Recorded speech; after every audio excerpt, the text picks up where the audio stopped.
Hello जी बच्चों। ठीक है, तो आज मैं क्लास 10th का चैप्टर 1 एनसीईआरटी का सॉल्यूशन जो है एक्सरसाइज 1.1 लेकर के आपके सामने आया हूं। सबसे पहला क्वेश्चन है उसका, use Euclid's division algorithm to find HCF. हमें एचसीएफ निकालना है, लेकिन यूक्लिड्स एल्गोरिदम के हेल्प से निकालना है। हमें यूक्लिड्स डिवीजन एल्गोरिदम और यूक्लिड्स डिवीजन लेमा दोनों मैंने लेक्चर्स वीडियो में डाले हुए हैं। अगर आप नहीं जानते हैं लेमा और एल्गोरिदम को, आप वहां से आप देख सकते हैं। लेकिन अब यहाँ पर हमें एल्गोरिदम यूज करके एचसीएफ निकालना है। तो एचसीएफ में कोई भी अगर दो नंबर है या दो से ज्यादा नंबर होगा, जैसे यहाँ पर 135 एंड 225 है, तो इनमें से दोनों में से देखना है कि कौन सा नंबर बड़ा है। जो नंबर बड़ा होता है उसको डिविडेंड में डाला जाता है, और 135 जैसा कि छोटा है तो छोटे नंबर को डिवाइजर में डाला जाता है। और ये सिंपल एक डिवीजन है। तो जब 135 को 225 में जब डिवाइड करेंगे तो 225 में 135 वन टाइम्स लगेगा, और 135 इंटू 1 करेंगे तो 135 होगा। सब्ट्रैक्ट करेंगे 225 में से 135 तो ये 90 आ गया। अब यहां पर देखते हैं क्या कि ये डिवीजन पूरा आपका फिनिश हो चुका है, और 90 इस वाले डिवीजन का रिमाइंडर है। लेकिन अभी रिमाइंडर मेरा कुछ बच रहा है, तो जो रिमाइंडर बचता है वो इसका डिवाइजर बना करके फिर से ये डिवाइजर को डिविडेंड बना करके फिर से एक छोटा सा डिवीजन हो जाता है, और ये डिवाइड करते हैं हम लोग कंटिन्यूअसली। मैंने बताया ही था कि एचसीएफ में सक्सेसिव डिवीजन मेथड अप्लाई होता है।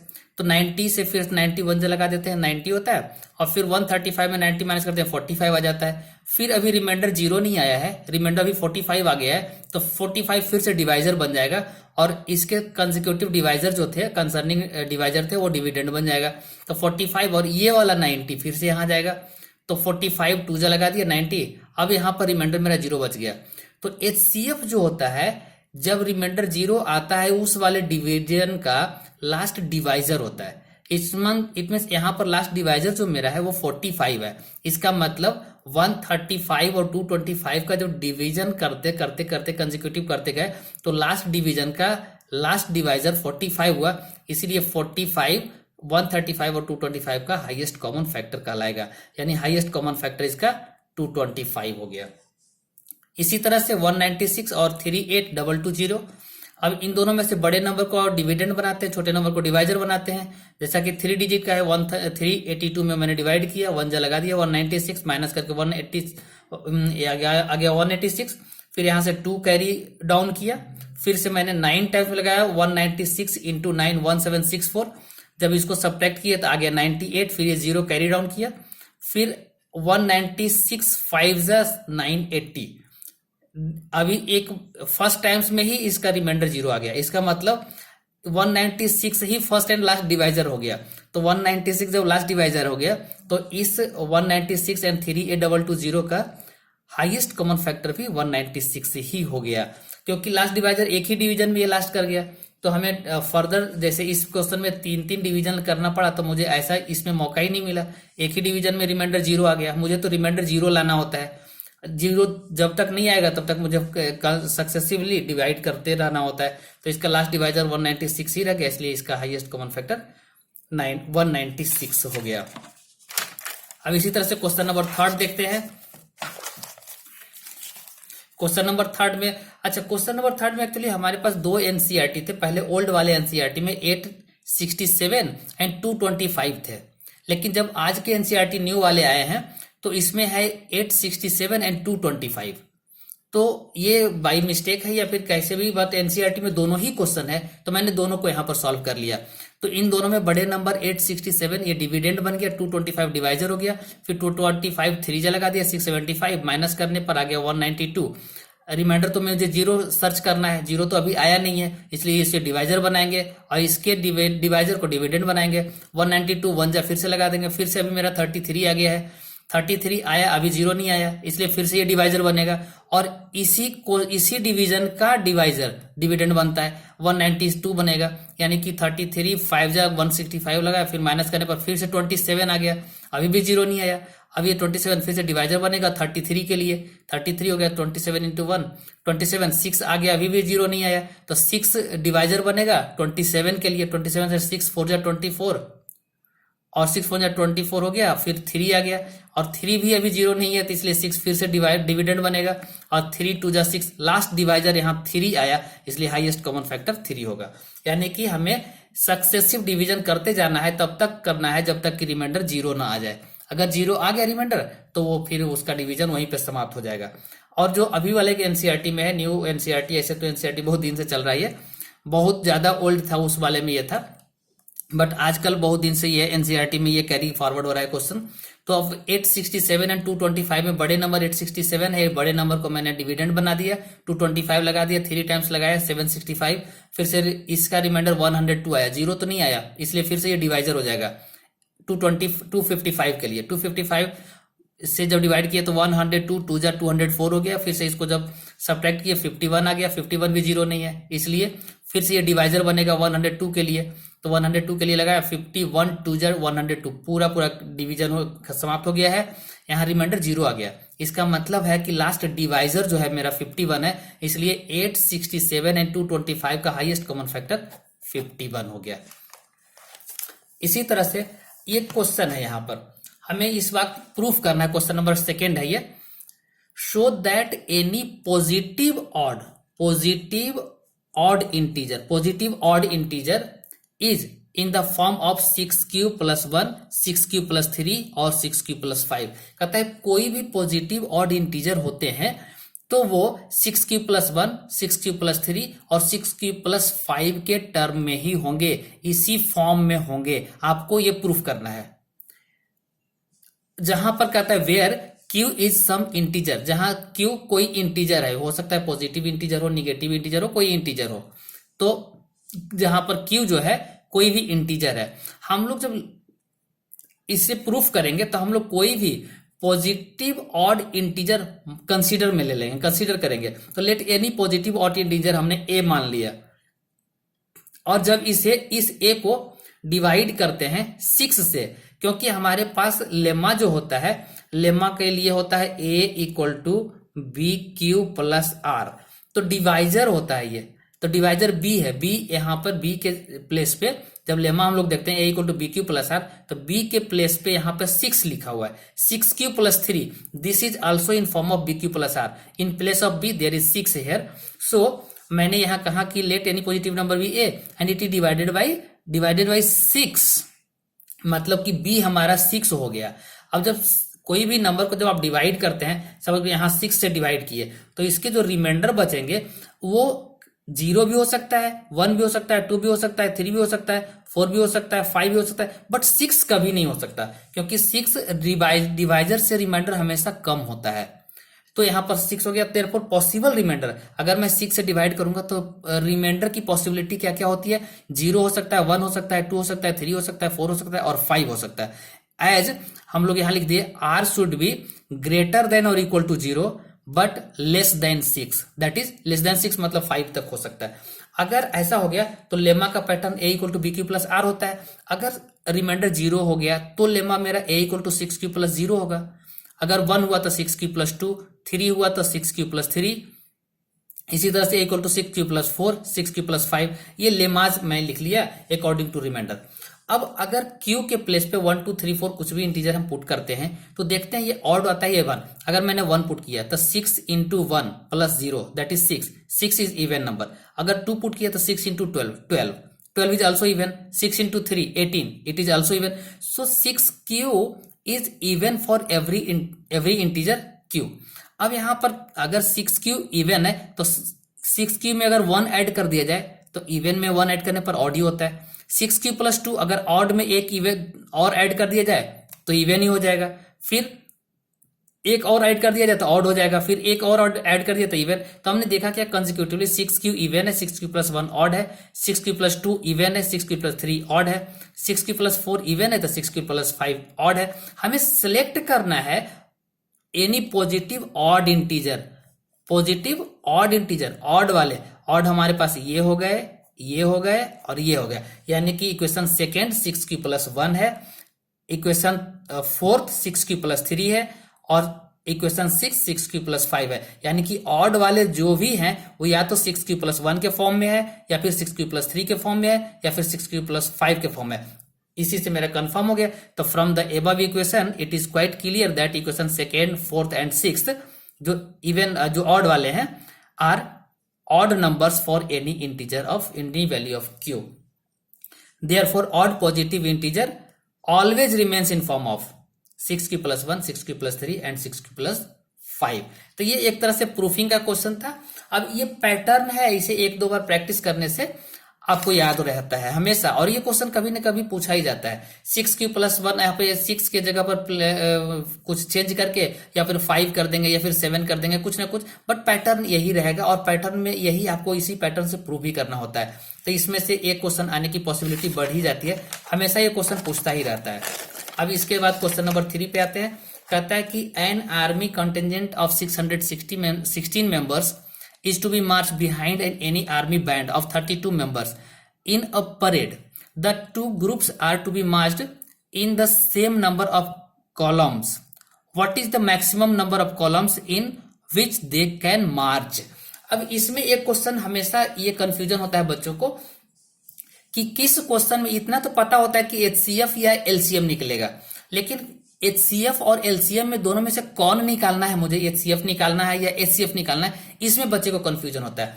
तो और जैसा कि नेमिंग से हमेशा कंफ्यूजन क्रिएट होता है कि यहां पर लिखता है what is the maximum number. Maximum सुनने के साथ ऐसा लगता है कि जैसे लगता है हाईएस्ट कॉमन फैक्टर से कुछ मैच करता हुआ होगा, बट ये बिल्कुल भी गलत बात है। ऐसा नहीं हो सकता है, क्योंकि अगर हमारे पास 32 मेंबर्स के पीछे पीछे अगर मार्च करना है 616 मेंबर्स को, तो अब हमें इतना पता है कि 616 मेंबर्स हैं, तो 616 मेंबर्स में अगर कॉलम में अरेंज करेंगे तो ये कॉलम का नंबर जो होगा क्या 616 से ज्यादा हो सकता है कभी, क्योंकि एक कॉलम में तो बहुत सारे आर्मी हो सकते हैं, 32 करके अरेंज करना है, तो कभी भी कॉलम का नंबर आर्मी के नंबर से ज्यादा नहीं हो सकता।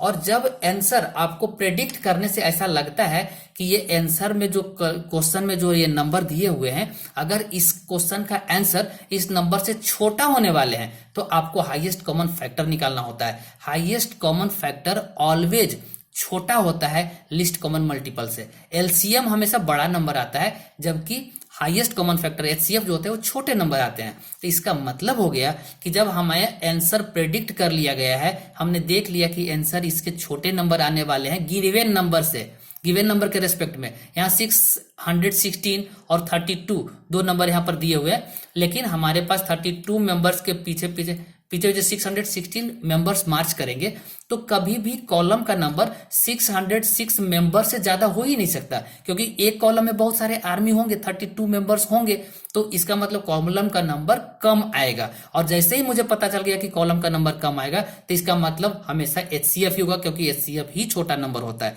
तो अब maximum number of column will B the equal to the value of HCF of 616 and 32। जैसा कि हमने अभी पहले इस HCF निकालना सीखे हैं, तो बड़े नंबर को हमने अंदर ले लिया डिविडेंड में, फिर 32 जो कि छोटे नंबर थे मैंने डिवाइजर बना दिया, और 32 1 जा 32 लगा दिया, और यहाँ पर माइनस करने पर 29 है, 6 कैरी डाउन किया 296, फिर मैंने 32 9 जा लगा दिया 288, फिर माइनस करने के बाद 8 आया। अभी तो रिमाइंडर 0 आया नहीं है, इसलिए क्योंकि रिमाइंडर तो जब 0 आएगा तब तक मैं करता रहूंगा, अभी तो 0 नहीं आया, इसलिए ये डिवाइजर बन जाएगा थे 32 के लिए, तो 32 फिर से आ गया, 8 4 जा 32, अब रिमाइंडर 0 आ गया। इसका मतलब इस क्वेश्चन में इस 616 एंड 32 के सक्सेसिव डिवीजन में लास्ट डिवाइजर मेरा 8 है, इसलिए 8 ही इसका एचसीएफ होगा। और मैंने जैसा कि अभी लिखा था maximum number of column will be equal to the value of HCF, therefore maximum number of column will be 8। अब ये 8 छोटे नंबर थे इन कंपैरिजन ऑफ 616 एंड 32, तो एचसीएफ ही निकलना था। क्योंकि आंसर जब छोटे आने वाले हैं, हमें क्वेश्चन पढ़ने के बाद आंसर को पहले प्रेडिक्ट करना होता है कि ये इसका आंसर क्या आ सकते हैं, पॉसिबिलिटी क्या है। अगर वो नंबर गिवन नंबर से बड़ा आने वाले हैं तभी एलसीएम निकालेंगे, अदरवाइज गिवन नंबर से छोटे आंसर आने वाले हैं तो हमेशा हाईएस्ट कॉमन फैक्टर निकालते हैं, एचसीएफ निकालते हैं। तो ये क्वेश्चन नंबर 3 हो गया। क्वेश्चन नंबर 4 हम लोग देखते हैं। Use Euclid's division lemma to show that the square of any positive integer is either in the form of 3m और 3m+1। अब यहां पर हमें कहा गया एक क्वेश्चन कि यूक्लिड डिवीजन लेमा का यूज करना है, नॉट एल्गोरिदम, लेमा का यूज करना है। A equal to B Q plus R जो होते हैं वो लेमा कहलाते हैं। तो हमें A equal to B Q plus R को यूज करके हमें ये प्रूफ करना है कि कोई भी अगर पॉजिटिव इंटीजर लेते हैं, so that square of any positive integer, positive integer के स्क्वायर जब करते हैं तो वो या तो 3m के फॉर्म में होगा या तो 3m+1 के फॉर्म में होगा। तो हम लोग फिर से कोई भी पॉजिटिव इंटीजर को हमने a मान लिया, तो लेट एनी पॉजिटिव इंटीजर भी a। अब हमें लेमा के लिए देखा गया क्या, 3q प्लस आर के फॉर्म में 3m+1, इसका मतलब है डिवाइजर जो b के प्लेस पर है यहाँ 3 है, इसलिए हमने इसे 3 से डिवाइड कर दिया। तो let it is divided by 3, और 3 मतलब b इक्वल टू 3 हो गया। तब पॉसिबल अगर 3 से आप डिवाइड कर रहे हैं, जब यहाँ पर मेरा डिवाइजर 3 है तो रिमाइंडर तो हमेशा 3 से लेस हो जाएगा, तो इसलिए रिमाइंडर जो मेरा होगा वो 0 होगा, 1 होगा, नहीं तो फिर 2 होगा, क्योंकि रिमाइंडर जो होता है ऑलवेज ग्रेटर देन और इक्वल टू 0 होते हैं, but less then divisor, that is 3 से कम होंगे, तो 2 ही होंगे। अब अगर रिमाइंडर 0 हो गया या 1 हो गया या 2 हो गया तो सबके लिए लेमा क्या होगा, तो लेमा तो हम लोग जानते हैं a इक्वल टू होता है BQ प्लस R होता है। अब हमें b के जगह पर 3 है तो a equal to 3q plus 0 लिखे या ना लिखे कोई फर्क नहीं पड़ता, तो 0 मैंने नहीं लिखा। सेकेंड लेमा अगर 1 रिमाइंडर बचता है तो a equal to 3q plus 1 हो जाता है। फिर third lemma a equal to 3q plus 2 हो जाता है, क्योंकि रिमाइंडर 2 बचा हुआ है। अब हमारे पास 3 इक्वेशंस आ गए, लेकिन हमें इक्वेशन से मतलब नहीं कहता है square of any positive. Positive integer मैंने a लिया है, बट इसका स्क्वायर नहीं अभी निकला, तो मैंने अब एक एक करके स्क्वायर करके चेक कर लूंगा कि ये फॉर्म आता है या नहीं आता है। तो स्क्वायरिंग इक्वेशन 1 की है, तो a और 3q को दोनों साइड से मैंने स्क्वायर कर दिया, तो a का भी स्क्वायर कर दिया और 3q का भी होल स्क्वायर कर दिया। तो a का स्क्वायर a स्क्वायर हो गया, 3 3 जा 9q स्क्वायर हो गया ये। अब यहां पर हमने देखा कि इसको क्या 3m के फॉर्म में लिखा जा सकता है, तो 9q स्क्वायर में हम लोग 3 कॉमन ले सकते थे, तो मैंने a स्क्वायर रखा और इसमें से 3 कॉमन बाहर निकाल लिया और बच गया मेरा 3q स्क्वायर। तो अब हम लिख सकते हैं कि ये जो a स्क्वायर है वो 3 इंटू समथिंग के फॉर्म में है, तो लिखेंगे it is in form of 3m where in place of m is where m equal to 3q square. मतलब कि ये जो a स्क्वायर है 3 इंटू m के फॉर्म में है, 3m, लेकिन m के प्लेस पे 3q स्क्वायर यहाँ पर आ गया है, यानी कि it is in form of 3m where m equal to 3q square. अब एक इक्वेशन में तो मैंने देख लिया, बट सेकेंड इक्वेशन, क्योंकि ये तीनों इक्वेशन में अगर होल्ड करता है तभी मैं कह सकता हूं कि ये square of any positive integer 3m और 3m+1 के फॉर्म में होगा, क्योंकि अभी तो एक के हुआ। सेकंड इक्वेशन को भी मैं स्क्वायर करूंगा, फिर थर्ड इक्वेशन को भी स्क्वायर करना पड़ेगा। Second equation equal to a equal to 3q+1, जब इसका स्क्वायर करते हैं तो देखते हैं क्या होता है, a स्क्वायर और 3q+1 होल स्क्वायर कर दिया। अब यहाँ तो आइडेंटिटी लगने वाले हैं, तो a का है तो ये तो स्क्वायर a स्क्वायर हो गया, a प्लस b का whole square a square plus b square plus 2ab। अब a स्क्वायर तो 3 3 जा 9 q स्क्वायर हो गया, 1 का स्क्वायर 1 हो गया, प्लस 3 2 जा 6 q हो गया ये। अब हमें अरेंज करना पड़ेगा, रीअरेंजिंग द इक्वेशन, क्योंकि 9q स्क्वायर कर लिया और प्लस 6q कर दिया, 1 को मैंने लास्ट में लिख लिया। अब हमें पता चलता है कि 3m+1 के फॉर्मेट में ये आने वाला लग रहा है, क्योंकि 1 यहाँ लास्ट में आ रहा है। अब यहाँ पर हमने 3 देखा कि 3 कॉमन निकल सकता है, तो इन दोनों में तो 3 है, 3 इन दोनों से बाहर निकाला जा सकता है, तो मैंने यहाँ 3 बाहर निकाल लिया, तो 3q स्क्वायर हो गया और यहाँ निकला तो 2q बच गया और प्लस 1 अलग से। अभी भी देखे क्या 3 इंटू समथिंग प्लस 1 के फॉर्मेट में अभी भी आया है स्क्वायर, यानी पॉजिटिव इंटीजर का जो स्क्वायर हमने लिया वो अभी भी 3 इंटू समथिंग प्लस 1 के फॉर्मेट में आया। तो फिर से मैंने लिख दिया it is also in form of 3m+1 where m के जगह पर where m equal to 3q square plus 2q।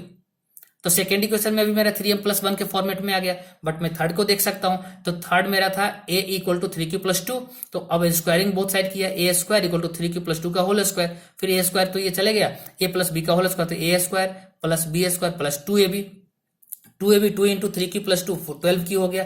अब फिर से मैंने क्या किया, फिर से इसको रीअरेंज कर लिया, 9q स्क्वायर पहले लिखा, फिर 12q को लिख दिया, फिर 4 को साइड कर दिया, लेकिन मुझे तो 3m+1 के फॉर्म में लाना था, तो मैं 3 जो है ये 4 जो है 4 को हम लोग यहाँ पर 3 और 1 और प्लस में कर सकते हैं ऐसा, 3 + 1 करने से भी मेरा 4 ही आएगा, है ना। तो 4 को मैंने फिर से अगेन स्प्लिट कर दिया, क्योंकि मुझे अगर 3 कॉमन आ जाए इसमें से तो +1 के फॉर्मेट में फिर से आ सकता था। तो ये एक यहाँ पे याद रखने वाली बात है कि 4 को स्प्लिट करना होता है, तो यानी कि 9q square plus 12q plus 3 + 1 मैंने कर दिया, 4 को तो मैं कर ही सकता हूं।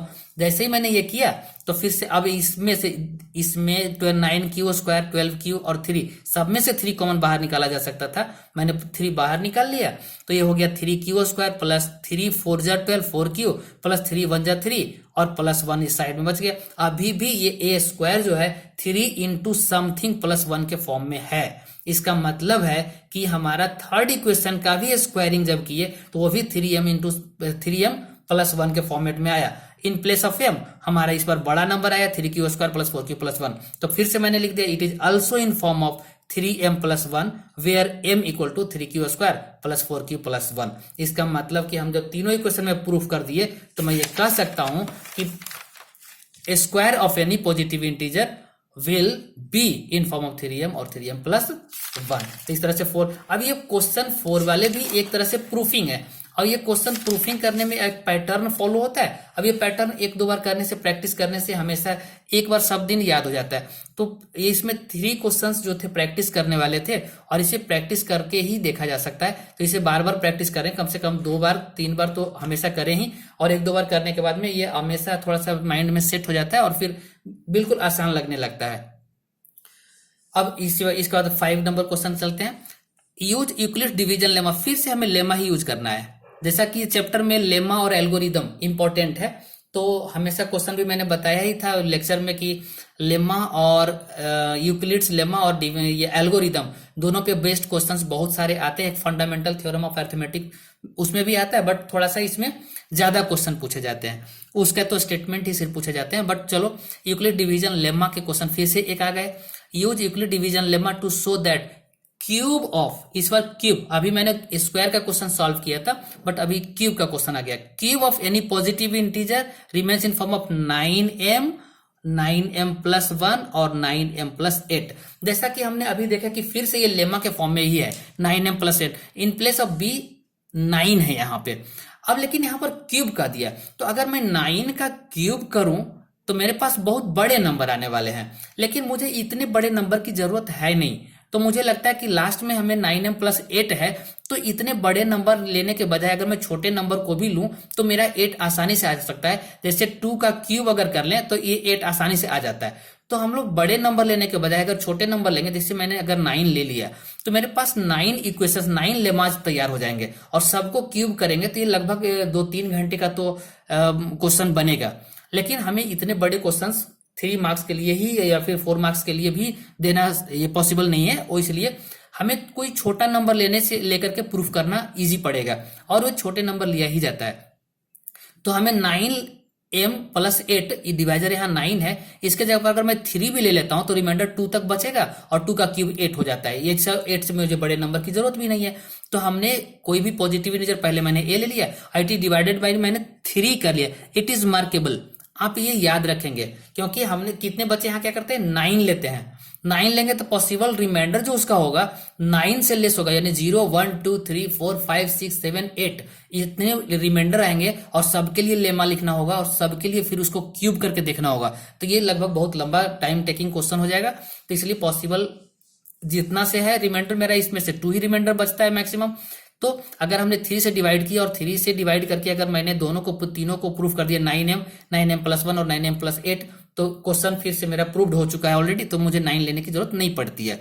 अब यहाँ पर तो हमने इट इज डिवाइडेड बाई 3 कर दिया, तो इसका मतलब b डिवाइजर जो है वो 3 है, और रिमाइंडर क्या होगा पॉसिबल रिमाइंडर, अगर 3 से डिवाइड किए तो 1 0 1 2 होगा।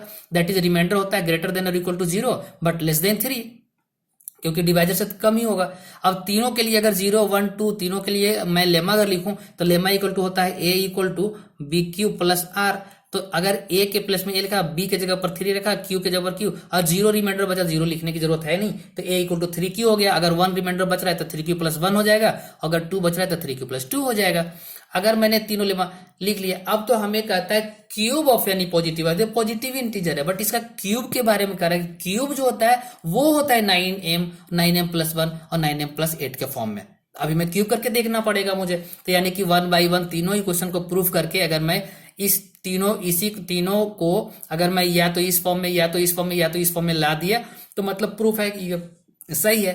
तो अब मैं क्यूबिंग इक्वेशन 1 करता हूं, तो a का whole cube equal to 3 q का होल क्यूब, अब ए क्यूब, 3 का होल क्यूब, 3 3 जा 9, 3 जा 27 क्यू क्यू हो गया।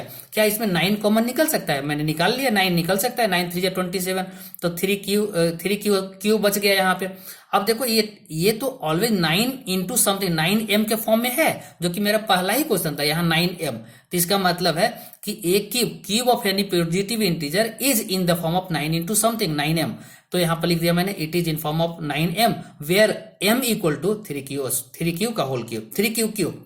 अब एक में तो 3q आ गया मेरा, एक में मेरा 9m आ गया, ठीक है ना, 9m। लेकिन अभी तो 9m और 9m प्लस 1, 9m प्लस 8 तीनों को देखना है ना।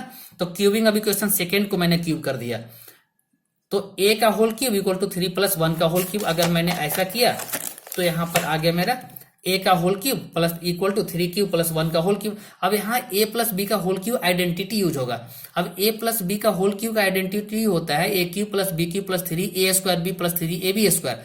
अब in place of a and b आपको वैल्यू पुट करना है। तो इसका तो क्यूब रह गया, a क्यूब मतलब 3q का स्क्वायर प्लस b क्यूब 1 का क्यूब प्लस 3 इंटू ए स्क्वायर 3q का square into 1 3a square b plus 3ab square. अब जब इसको सॉल्व करेंगे a क्यूब 3q का होल क्यूब मतलब 27q आ गया, क्यू प्लस 1 का क्यूब तो 1 ही रह गया, 3 इंटू 3 3 जा 9, 9 3 जा 27q स्क्वायर हो गया प्लस 3 3 जा 9q हो गया, ये तो 1 इंटू हो गया। अब यहां पर क्यूब किए तो 27q हो गया।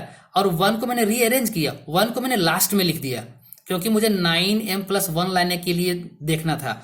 तो मैंने अरेंज कर दिया, पहले क्यूब को लिख दिया, फिर स्क्वायर वाले को लिख दिया, फिर मैंने सिंपल पावर 1 वाले को लिख दिया, और जो 1 बच गया उसको लास्ट में लिख दिया। अब मैंने देखा क्या ये तीनों से 9 कॉमन निकाला जा सकता है? तो बिल्कुल निकाला जा सकता है। तो मैंने फिर एक क्यूब कर दिया, 9 निकाल दिया कॉमन, 9 निकाल दिया तो 9 3 जा 27 3q हो गया प्लस 9 3 जा 27 3q स्क्वायर हो गया, और इसमें से 9 निकल गया तो ओनली q बच गया प्लस 1। अभी भी देख रहे हैं कि अगर cube of any positive integer लिया तो 9 इंटू समथिंग प्लस 1 के फॉर्म में ही है।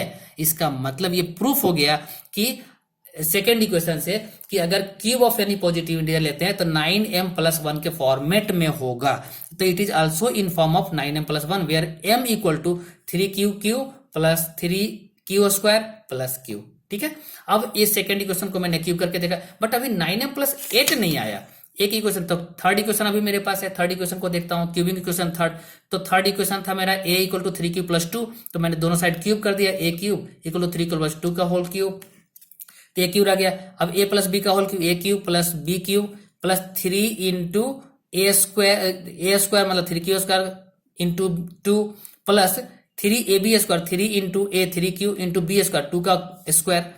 अब इसको जब सॉल्व करेंगे 3 3 जा 9 3 27 क्यू प्लस 2 का क्यूब 8 हो गया प्लस 3 3 जा 9 3 जा 27 2 जा 54 क्यूब स्क्वायर हो गया प्लस 3 3 जा 9 9 और 4 जा 2 2 जा 4 9 4 जा 36 क्यूब, ये आ गया। अब इसमें हम फिर से रीअरेंज कर लिए, तो क्यूब वाले को पहले लिख दिया 27 क्यूब स्क्वायर 54 स्क्वायर पहले, उसके बाद लिख दिया, फिर 36 क्यूब लिख दिया, और ये 8 वाले जो है लास्ट में मैंने लिख दिया।